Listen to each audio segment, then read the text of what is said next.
किसी रासायनिक अभिक्रिया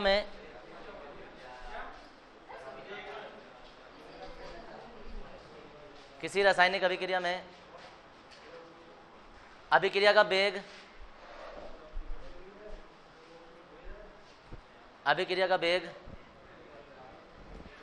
अभिकारक तथा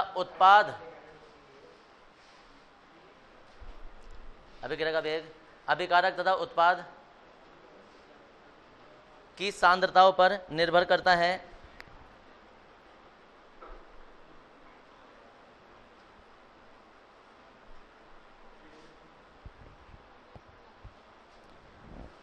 होता है, फुल स्टॉप लगा लेंगे। जब कोई रासायनिक अभिक्रिया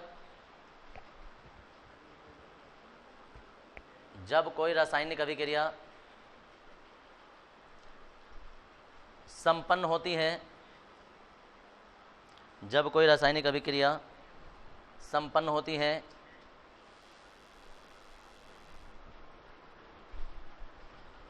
तो उसमें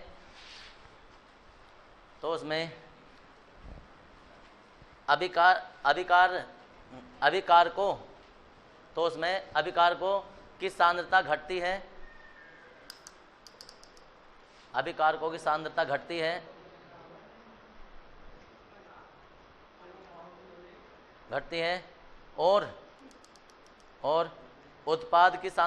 है और उत्पाद की सांद्रता बढ़ती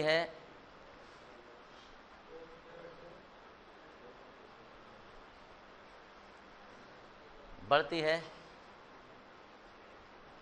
इसे गणितीय रूप में दर्शाने को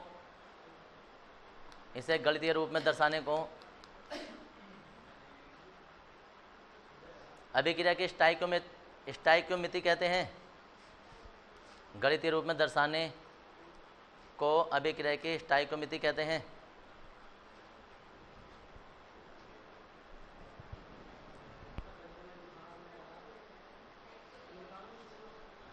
देखो बेटा जरा क्या हो गया।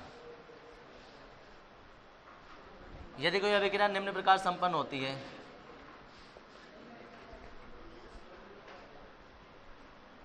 यदि कोई अभिक्रिया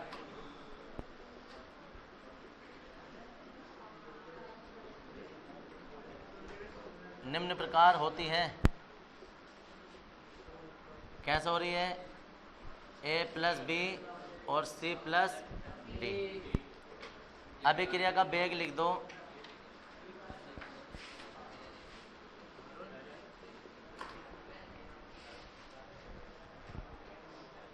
अभिक्रिया का वेग, और अभिक्रिया का वेग जो है वो डेल्टा T और यहाँ हो जाएगा डेल्टा A या डेल्टा B और डेल्टा T या डेल्टा C और डेल्टा T या डेल्टा D की सांद्रता में परिवर्तन और जी डेल्टा T।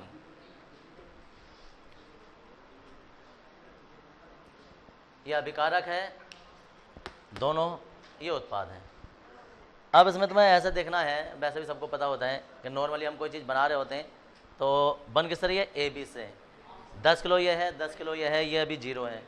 धीरे धीरे ये क्या होगा, ये घटना शुरू हो जाएगा, ये बढ़ना शुरू हो जाएगा। समझ में आ रहा है इतना? तो यही लिखा है कि किसी भी रासायनिक अभिक्रिया में अभिकारक जो होते हैं उनकी सांद्रता घटनी शुरू हो जाती है और घटती रहती है और इनकी सांद्रता बढ़ती रहती है। ठीक है जी। तो इसे हम देखो, इसे गणित रूप में जब दर्शाते हैं ना तो इसे ही स्टाइक्योमेट्री कहते हैं। और दर्शाते कैसे हैं, लिख दिया ये सब वेग है, लेकिन जितने भी पद घट रहे हैं, जिनकी सांद्रता घट रही है, उनके आगे माइनस लगा देते हैं और जो बढ़ रहे हैं उनके आगे प्लस लगा देते हैं। यदि अभिक्रिया जो है वो कुछ इस तरीके से हो कि A+B C+D इस मोले का मतलब समझ रहे हो, 2 3 4 5 कुछ भी हो सकता है। तब अभिक्रिया के स्टाइक्योमेट्री जब हम लिखेंगे, अभिक्रिया का वेग तो delta A upon delta T है। ठीक है जी, माइनस भी आएगा क्योंकि सांद्रता घटेगी। लेकिन ये जो होता है ना, ये इसके 1 में चला जाता है। इसकी जितनी भी संख्या होती है वो उसके 1 में चली जाती है। ऐसे इसके आगे जितनी भी सबके आगे संख्या होती हैं वो सब 1 में चली जाती हैं। ऐसे ही हो जाएगा माइनस के 1/b डेल्टा b की सांद्रता अपॉन डेल्टा t। यहाँ हो जाएगा 1/c, ये प्लस में रहेगा delta c upon delta t। और जी ये भी प्लस में रहेगा 1/d delta d upon delta t। इसे ही स्टाइकोमेट्री कहते हैं। अब उदाहरण आ जाता है, एग्जाम में भी ऐसे आएगा जैसा मैं लिख रहा हूँ। निम्नलिखित के स्टाइकियोमितीय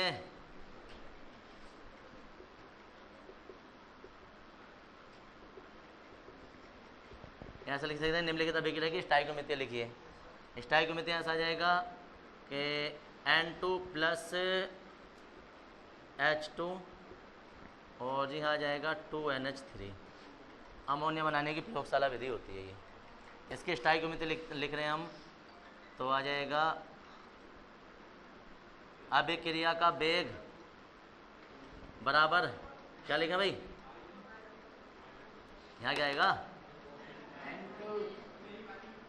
डेल्टा N2 की सांद्रता किसके साथ बदल रही है, समय के साथ, और यहाँ आ जाएगा माइनस बराबर, 1 नंबर में लिखना आएगा 1/3। माइनस पहले बोला जाता है, वहाँ माइनस बोल रहे हो जाके। चलो जी, और आगे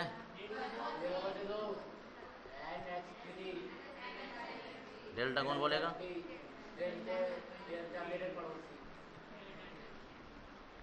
ये होती है अभिक्रिया की स्टाइकोमेट्री है। ऐसे तुम इसके भी लिख दो H2 प्लस I2 2HI, इसका भी अपना आप लिख देने जो सब उतार लो। ये होती है अभिक्रिया की स्टाइकोमेट्री। इसके बाद है अभिक्रिया के वेग को प्रभावित करने वाले कारक।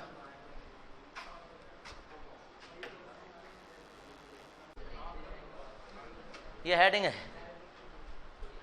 अभिक्रिया के वेग को प्रभावित करने वाले कारक, और इसमें लिख देंगे इसे निम्नलिखित कारक प्रभावित करते हैं। इसे निम्नलिखित कारक प्रभावित करते हैं। नंबर 1, अरे मत बोलो भाई, नंबर 1, हाँ जी,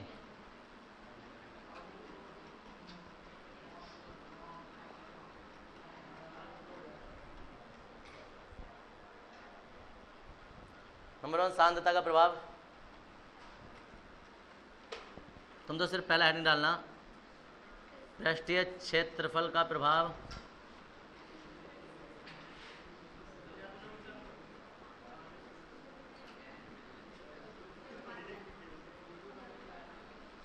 अभिकारक की प्रकृति,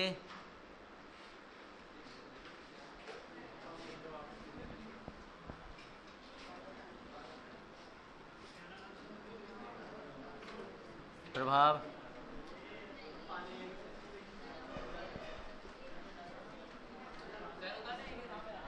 पहला वाला हेडिंग डाल देना, मतलब सारे मत उतारो, एक एक करके उतार देना हाथ के हाथ ही। इसमें लिखो इसे निम्नलिखित कारक प्रभावित करते हैं। नंबर 1 सांद्रता का प्रभाव,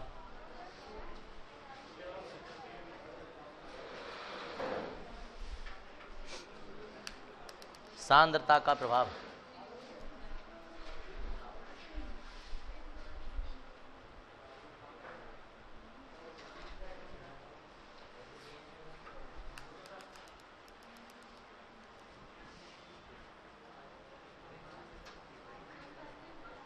इसमें लिखेंगे, सारे मत उतारना, सिर्फ पहला वाले उतारो। लिखेंगे अभिक्रिया का वेग,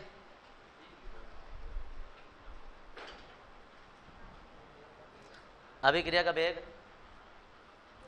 अभिकारक या उत्पाद, अभिक्रिया का वेग अभिकारक या उत्पाद की सांद्रता पर निर्भर करता है।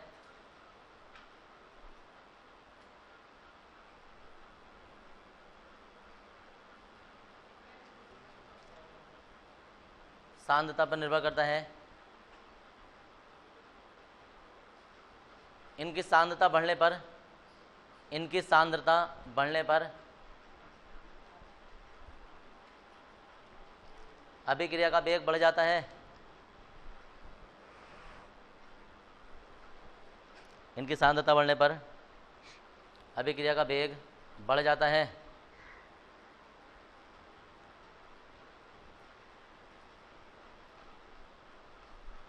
हो गया। नंबर नेक्स्ट, दूसरा वाला बता दो, पृष्ठीय क्षेत्रफल का प्रभाव।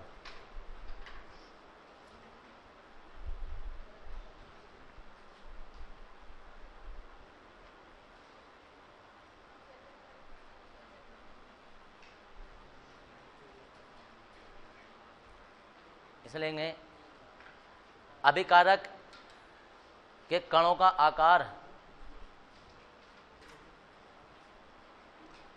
आकार, अर्थात क्षेत्रफल, कणों का आकार अर्थात क्षेत्रफल। अभिकारक के कणों का आकार अर्थात क्षेत्रफल जितना कम होता है,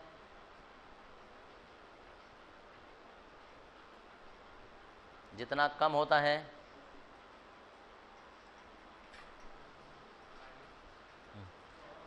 है अभिक्रिया का वेग उतना ही अधिक होता है। अभिक्रिया का वेग उतना ही अधिक होता है।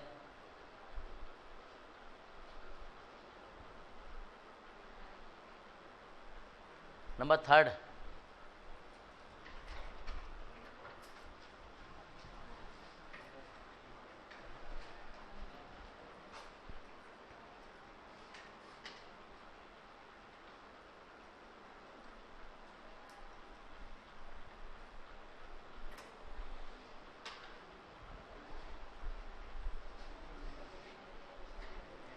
अभिकारक की प्रकृति का प्रभाव। इसमें लेंगे किसी रासायनिक अभिक्रिया में रासायनिक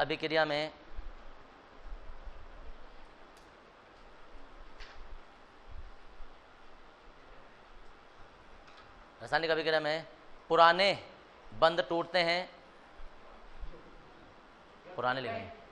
पुराने बंध टूटते हैं और नए बंध बनते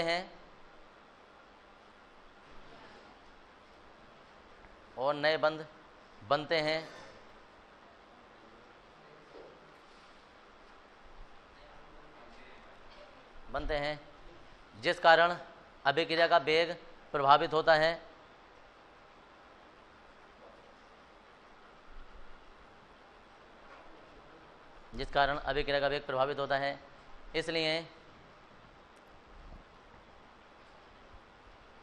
इसलिए आयनिक अभिक्रियाओं का वेग, इसलिए जिस कारण अभिक्रिया का वेग प्रभावित होता है, इसलिए आयनिक अभिक्रियाओं का वेग,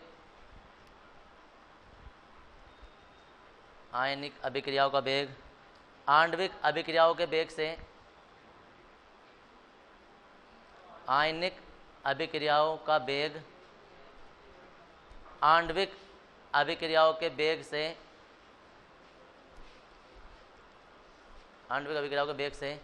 अधिक होता है।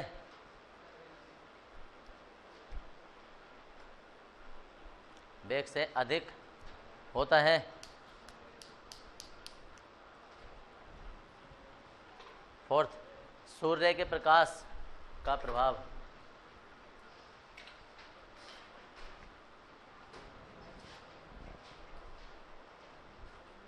कोई रियल लाइफ में ऐसी अभिक्रिया जिसमें कि सूर्य के प्रकाश की जरूरत पड़ती हो?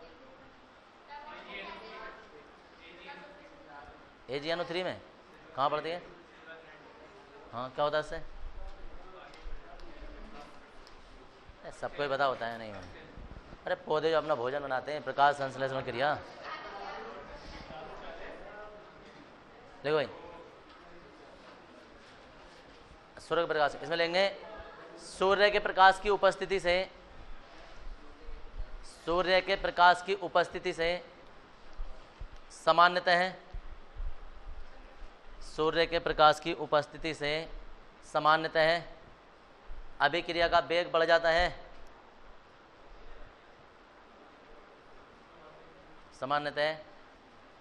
सामान्यतः अभिक्रिया का वेग बढ़ जाता है।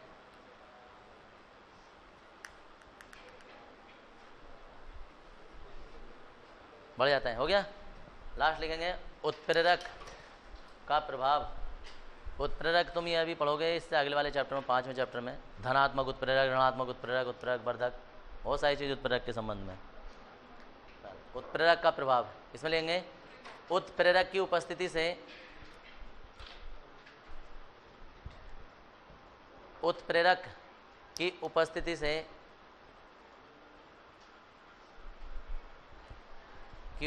से अभिक्रिया का वेग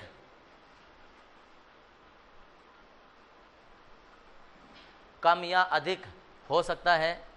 मतलब दोनों काम हो सकते हैं, कम या अधिक हो सकता है। अर्थात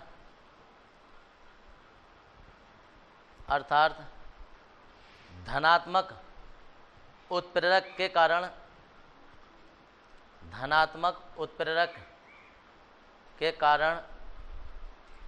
वेग बढ़ जाता है। अर्थात धनात्मक उत्प्रेरक के कारण वेग बढ़ जाता है और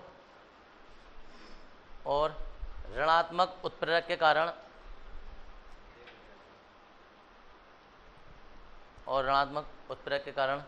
वेग घट जाता है।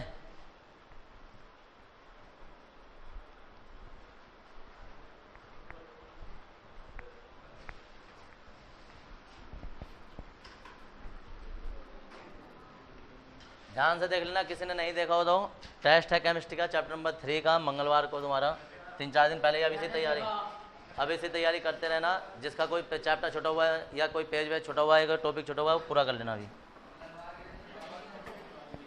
अरे जब तक खत्म हो जाएगी।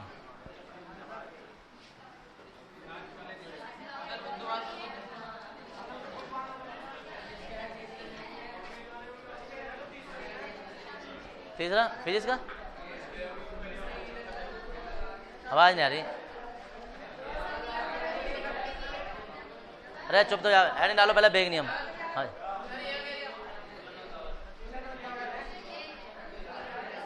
ईद तीसरी क्या ईद होती है? 3 दिन कहाँ होती है? तो खाली तुम्हारे घर होती है ना, बाकी किसी का ना होती। 2 दिन में खत्म हो जाती है बस। 1 घंटे के दिन आ जाना आराम से, 1 घंटे को।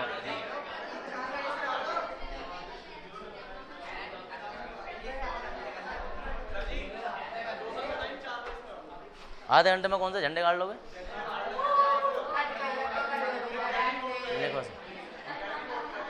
टाइम बहुत लगता है। अच्छा, गर्मी बहुत लगती है। आधे घंटे में जो टेम्परेचर एकदम से डाउन हो जाएगा, है ना? ठीक है। एक तो तुम 4:30 बजे का टेम्परेचर देखना, एक 5 बजे का देखना, दोनों में अंतर दिखाना मुझे पहले। नहीं, गूगल पर टेम्परेचर सबका होता है बेहतर। बेग नियम लिखो भाई। देखो बेग नियम क्या होता है। अरे सुन लो भाई, अरे जब हम सुनाएंगे तो सुना रह जाएगा, इसलिए चुपके से देख लो। अरे ओ चुप जाओ भाई, बात मत करो।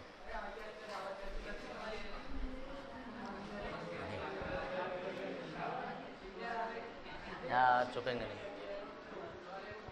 देखिए लगे पड़े हो। वो तुम्हें क्या हो जाता है, इधर को मुँह घुमा ले तो ना कोई कुछ नहीं देख रहा।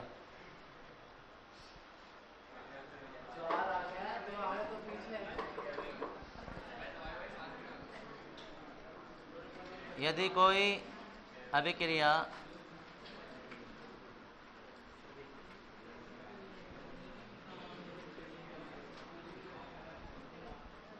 निम्न प्रकार होती है, और निम्न प्रकार होने का मतलब है A+B जो है वो उत्पाद बना देता है। हमें मतलब नहीं क्या बनता है, हमें मतलब है अभिकारक से। तो जो अभिक्रिया का वेग होता है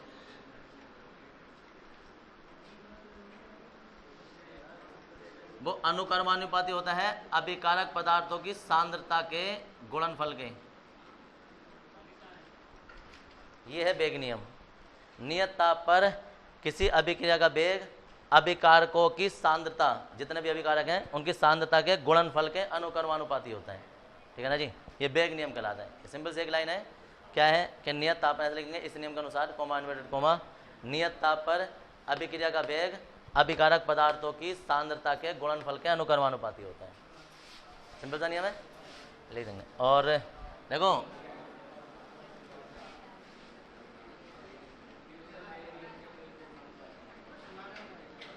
वेग भी कह देते हैं, दर भी कह देते हैं, अनुक्रमानुपाती हटा देंगे, के लगा देंगे।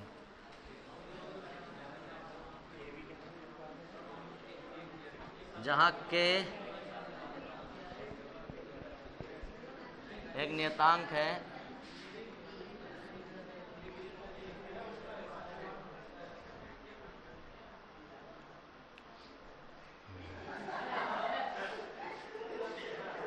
बहुत तसल्ली से बात हो रही है यार। उठ गई बेटा, उठ गई जल्दी आओ, यहाँ को आओ। हाँ जल्दी आओ, बेकार मन मरा जाएगा मेरे हाथों से सुबह सुबह। हाँ जी, नींद के व्युत्क्रमानुपाती हैं, बातें करने के अनुक्रमानुपाती हैं। देखिए वो तो चौथे साथ टांग उठा के बैठ गए आराम से तसल्ली से, उनके फोन आते रहेंगे, वो यहाँ से ऑर्डर देते रहेंगे धड़ाधड़। बताओ यार, जो आदमी खत्म है उससे शिकायत थोड़ी ना है, जो खत्म ना है वो खत्म होने वाला उसे रोक रहे हैं हम। अच्छा भाई साहब ठीक है,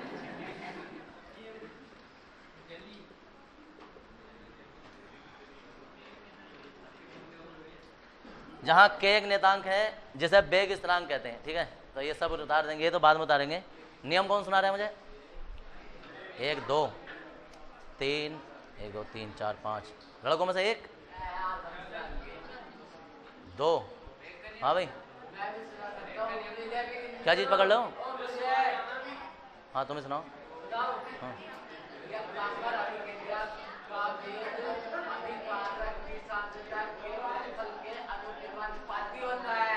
बताइए, अभी जाओ। हाँ सही है,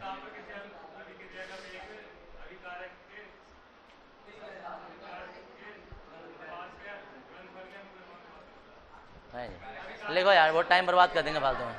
अरे पता ही होगा, सिंपल सी लाइन है। इस नियम के अनुसार, इस नियम के अनुसार कोमा इन्वर्टेड कोमा,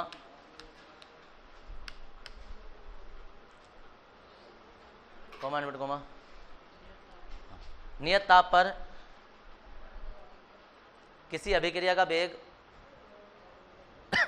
नियत ताप पर किसी अभिक्रिया का वेग अभिकारक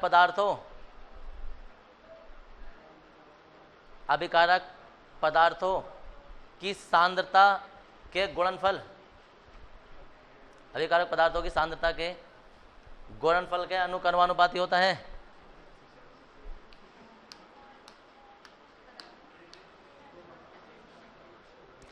सांद्रता के गुणनफल के अनुक्रमानुपाती होता है। हो गया?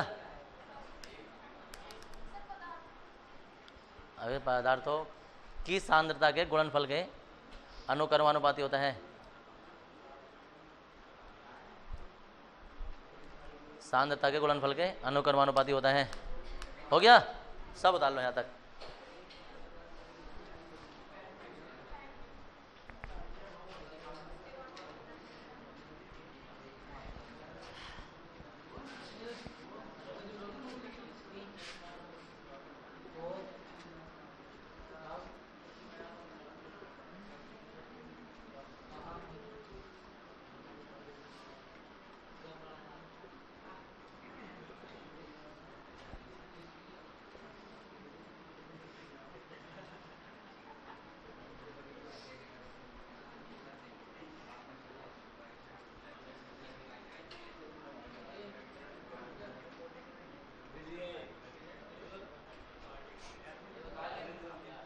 देख लो 1 मिनट जरा, अभी अरे रुक जाओ। देखो बैग, रुक जाओ अभी, रुक जाओ 1 मिनट देख लेना। सारा उतार लिया? हाँ तो रुक जाओ अभी। जब यहाँ आ जाओ ना, यहाँ जहाँ बेग स्थिरांक कहते हैं, यहाँ तक जैसा हो जाए तो हेडिंग बेग स्थिरांक की परिभाषा है, लेकिन ये मत डालना अभी और भी लिख दो ऐसा करके है इसी प्रकार, मतलब दूसरे मतलब एक तो उदाहरण ये है ए बी वाला, और उदाहरण क्या हो सकते हैं इसी प्रकार, यदि अभिक्रिया ऐसे हो रही हो ए और उत्पाद बन जाए, मतलब ए 2 बार हो जाए एक से ही, तो क्या होगा बेग क्या हो जाएगा, तो बेग अनुक्रमानुपाती हो जाएगा किसके, ए की पावर स्क्वायर के। अब ये स्क्वायर ऐसा नहीं हुआ है कि 2 है तो इसलिए स्क्वायर, ऐसा नहीं है, ये ए जो है वो 2 बार लिखे गए, मतलब ऐसे यहाँ भी ए 2 बार आया होगा इसलिए स्क्वायर बन गया होगा, तो यहाँ 2 है ऐसे यहाँ 2 है, यानी बेग जो है वो के और ए स्क्वायर आ जाएगा। और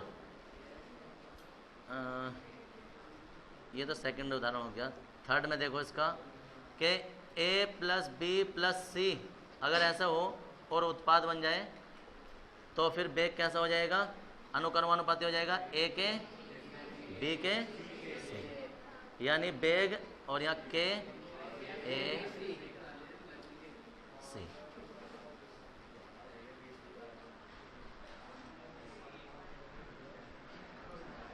तो ये उतारेंगे और सुन लो एक मिनट, उसके बाद हेडिंग डालेंगे बेग स्थिरांक की परिभाषा, और बेग स्थिरांक की परिभाषा में है बेग बराबर यहाँ के ए, और हम कहेंगे यदि, देखो यदि ए बराबर 1 मोल प्रति लीटर, बी बराबर भी 1 मोल प्रति लीटर हो, यदि ए बराबर भी इतना हो बी बराबर भी इतना हो, तो तब अभिक्रिया का बेग जो होगा, बेग वो क्या हो जाएगा, बराबर हो जाएगा के, ठीक है ना।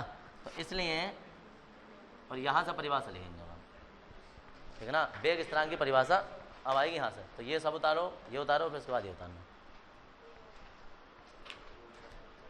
बनाओ, कौन बनाएगा परिभाषा, परिभाषा में लिखेंगे इसकी। यदि अभिकारकों की सांद्रता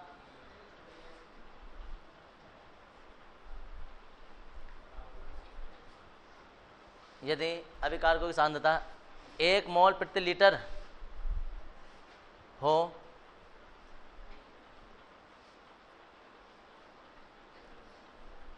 तो अभिक्रिया का बेग,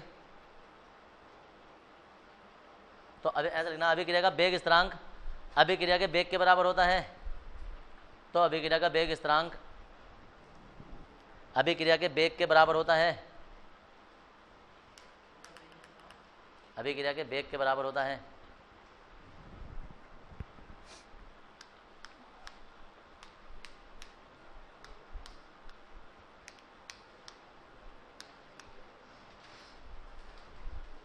होता है, हो गया।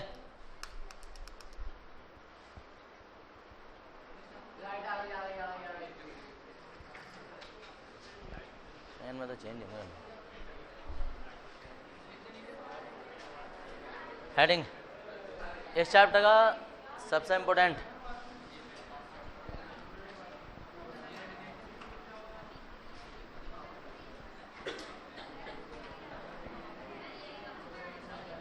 क्या हो सकता है हेडिंग,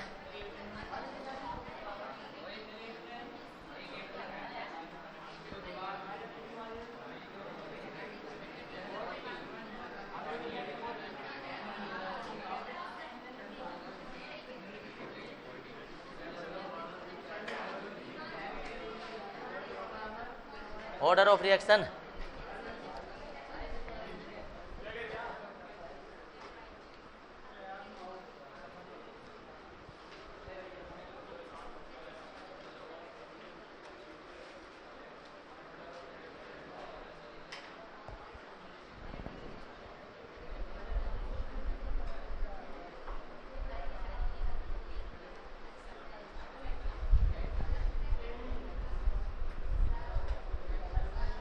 हाय कौन, इधर भी पढ़े नीचे 4-5 पेन।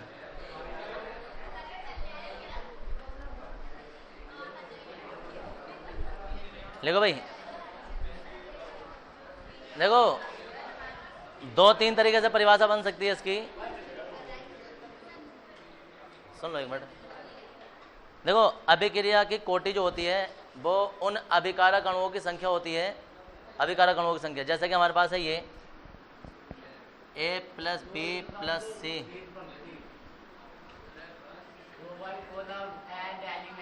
यहाँ P Q और ये R अलग अलग बन गए, ठीक है जी।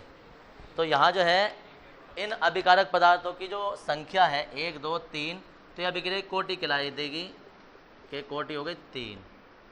अगर यहाँ C नहीं होता तो कोटि हो जाती 2, B नहीं होता तो कोटि जाती 1, अगर A भी नहीं होता तो अभिक्रिया हो जाती, जबकि अभिक्रिया होती।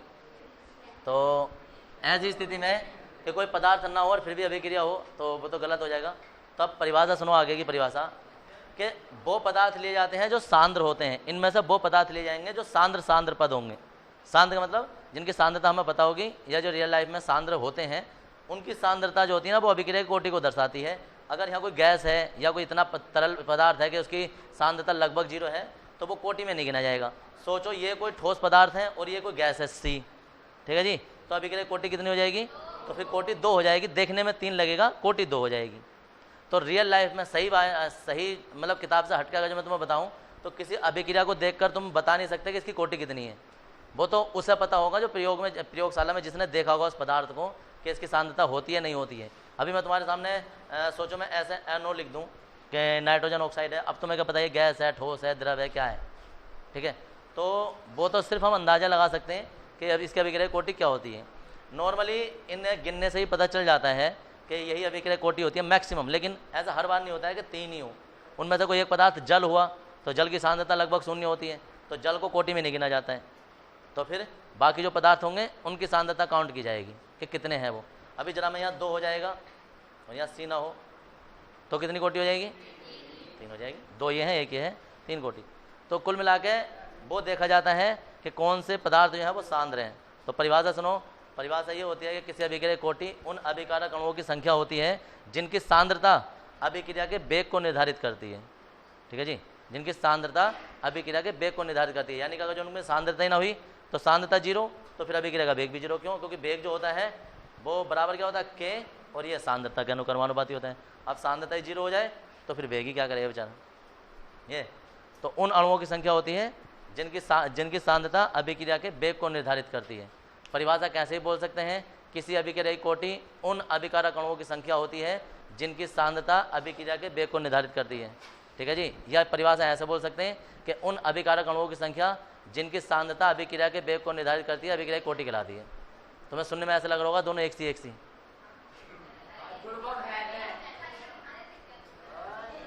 आगे पीछे कर सकते हैं, कोई से अणु बाद में बोल दो, अणु पहले बोल दो, कुल मिला के बोल लें अभिकारक अणु ही है, ठीक है। तो लिखेंगे अभिक्रिया की कोटि की परिभाषा।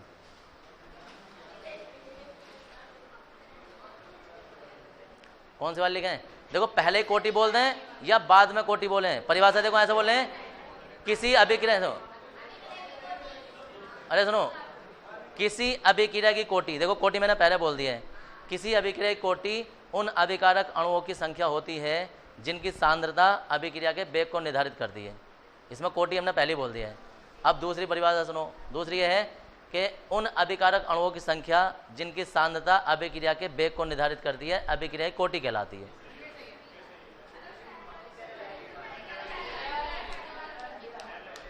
पहले वाली लिखो, जो पहले वाली अच्छी होती है वैसे। किसी अभिक्रिया की कोटि, किसी अभिक्रिया की कोटि, किसी अभिक्रिया की कोटि उन अभिकारक अणुओं की संख्या होती है, उन अभिकारक अणुओं की संख्या होती है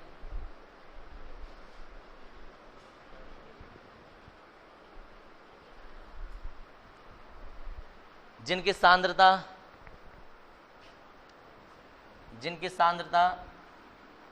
अभिक्रिया के वेग को निर्धारित करती है, जिनकी सांद्रता अभिक्रिया के वेग को निर्धारित करती है।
देखो भाई इधर ऐसा होता है, ये है कोई अभिक्रिया और यहाँ भी देखो ABC हैं और यहाँ भी ABC हैं, लेकिन अणुओं में की संख्याएं बदल चुकी हैं।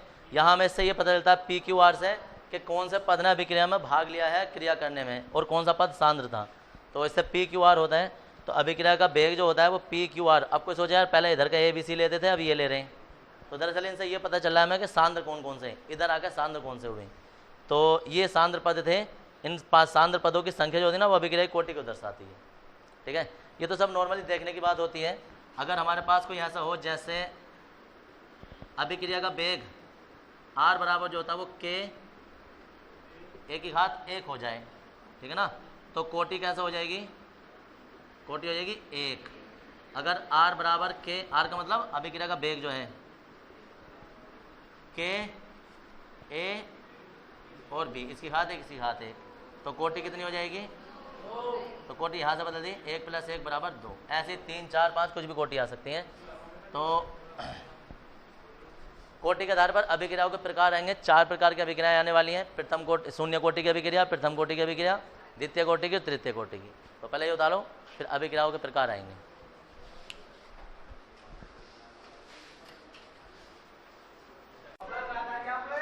कोटि के आधार पर अभिक्रिया के प्रकार और यह निम्नलिखित हैं, कौन कौन सी हैं, शून्य कोटि की अभिक्रिया, प्रथम कोटि की अभिक्रिया, द्वितीय कोटि और तृतीय कोटि।